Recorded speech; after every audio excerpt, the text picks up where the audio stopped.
for the 76ers. Stephen Anthony, what do you make of this move? I don't like it, but I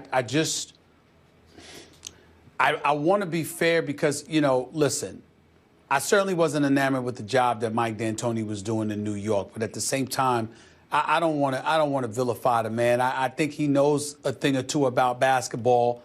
I don't ignore, nor have I forgotten the fact that he averaged 58 wins a season in his 4 full years coaching the Phoenix Suns. It helped that he had Steve Nash, 2-time league MVP, no doubt, and Amari Stoudemire and others. But the fact is, Steve Nash was never a league MVP until Mike D'Antoni was coaching him. So let's give credit where credit is due.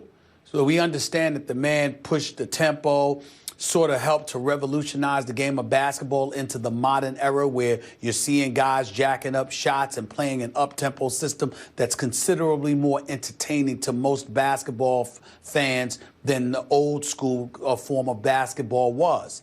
But Skip Bayless, you've accurately surmised over the years and pointed out that Mike D'Antoni, the D in his name needs to be taken out. You need to call him Mike Antoni because when it comes to defense, his teams are religiously non-existent.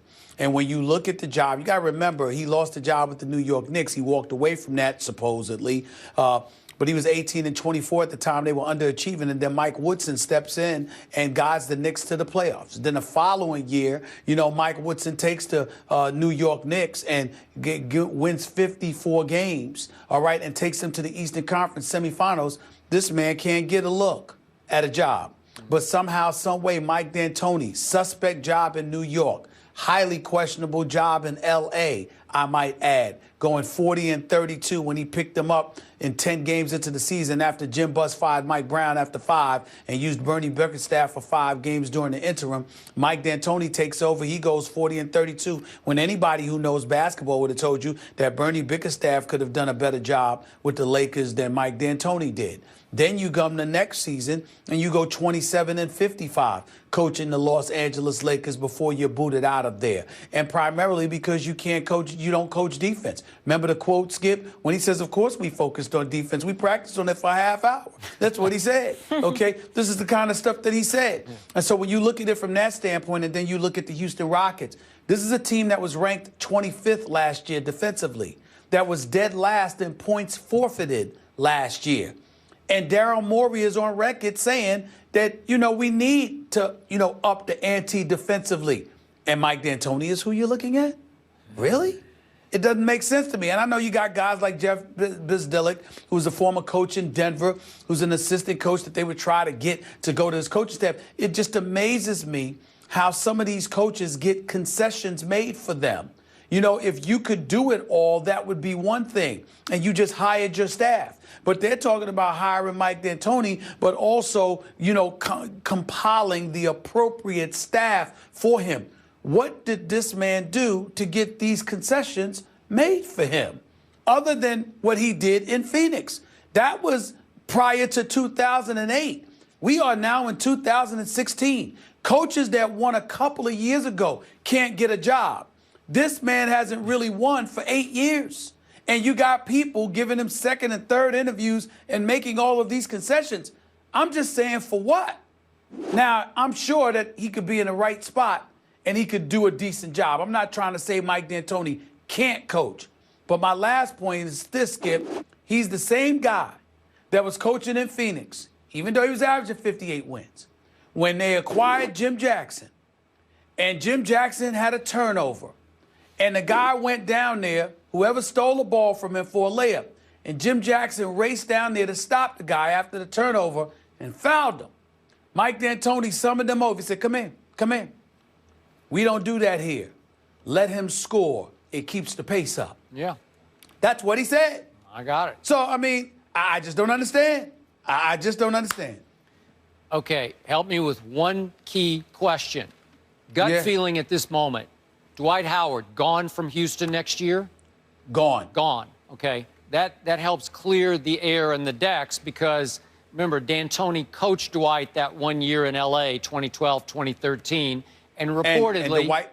Dwight didn't want him. Not a fan. Yeah. Dwight didn't want him. Dwight wanted Phil Jackson. Yeah. And when Jim Buss decided to bring in Mike D'Antoni like a thief in the night after telling Phil Jackson to wait, we'll contact you. We need an answer by Monday, but then gives D'Antoni the job on a Sunday, Dwight knew he was out the door at that moment. Okay.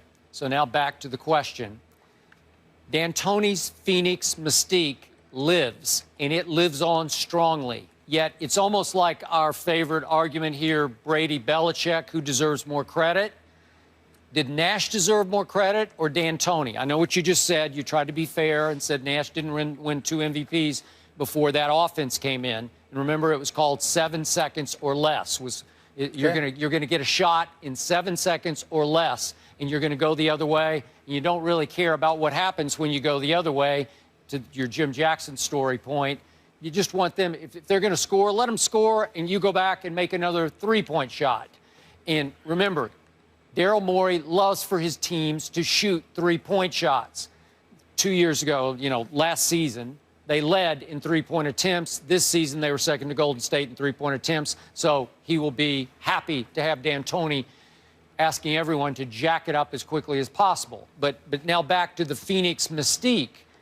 Was it Steve Nash? To me, it was more about Nash than about D'Antoni, because I don't think you could have had 7 seconds or less without the quarterback, the all-time great quarterback that Steve Nash was, penetrating and dishing to the snipers out on the but Steve Nash had been around the league for a while, including in Dallas, and even though he was effective, he wasn't who he became until D'Antoni arrived. So I'd be remiss in neglecting to give D'Antoni significant credit for that. I'm not saying that Steve Nash isn't Steve Nash. I'm just saying I'm going to respect D'Antoni enough to recognize that he had a lot to do with the success that Steve Nash enjoyed. Okay, so what's going on now in Houston? I don't know if you know anything about that assistant who's now in Toronto, Rex Kalamian. Do you know who he is? I do not. Okay, I do not. So he was Scott Brooks' lead assistant in Oklahoma City. He was there for 6 years with Scott Brooks. Last 2 as the lead assistant. Reportedly, Daryl Morey is looking to bring him in with D'Antoni as the sort of associate head coach, maybe the defensive coordinator. But Kalamian was reportedly, and I don't know anything about this, he was reportedly close to James Harden and close to Kevin Durant, or got along well with both of them.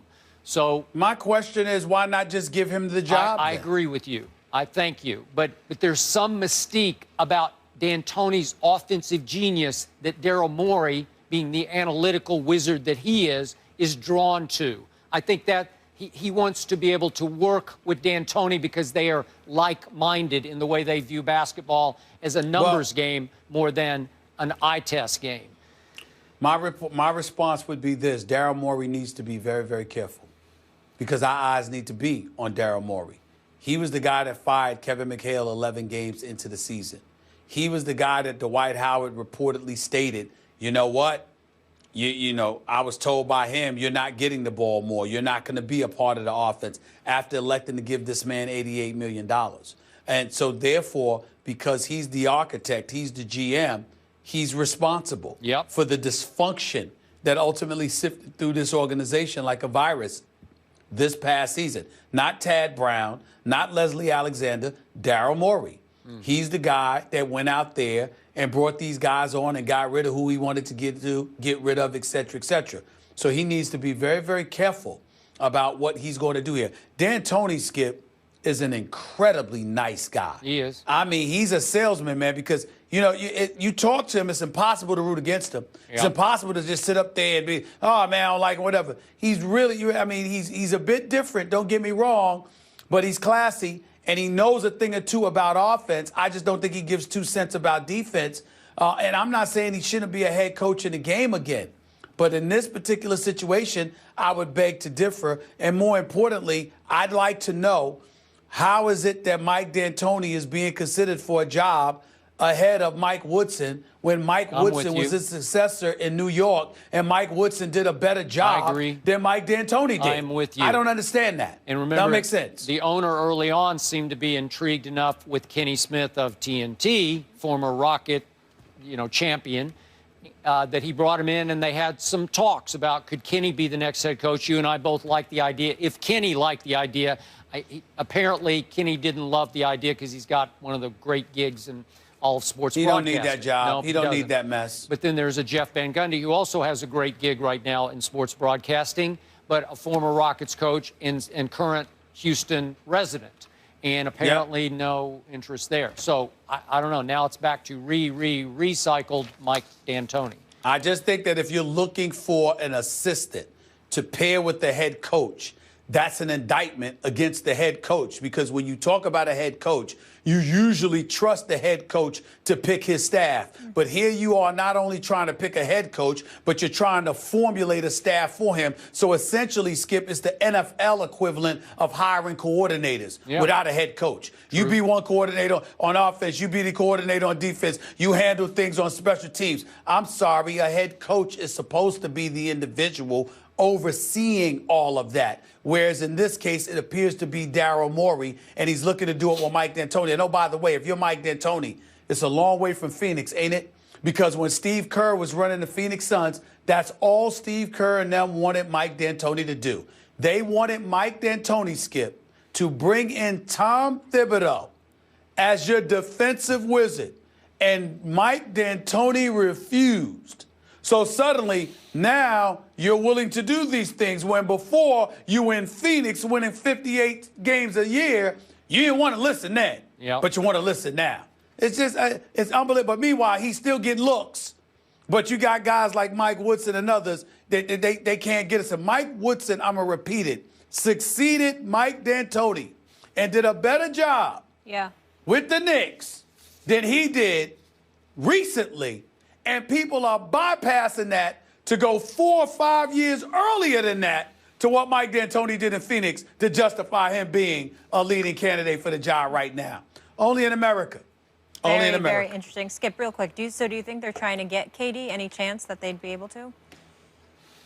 If Rex has, and I don't know this, but if Rex is close to KD, obviously that would be a tie that they would embrace. So, sure, I'm sure. Who wouldn't want to have Kevin Durant? Yeah, no, let's just see if they ever could.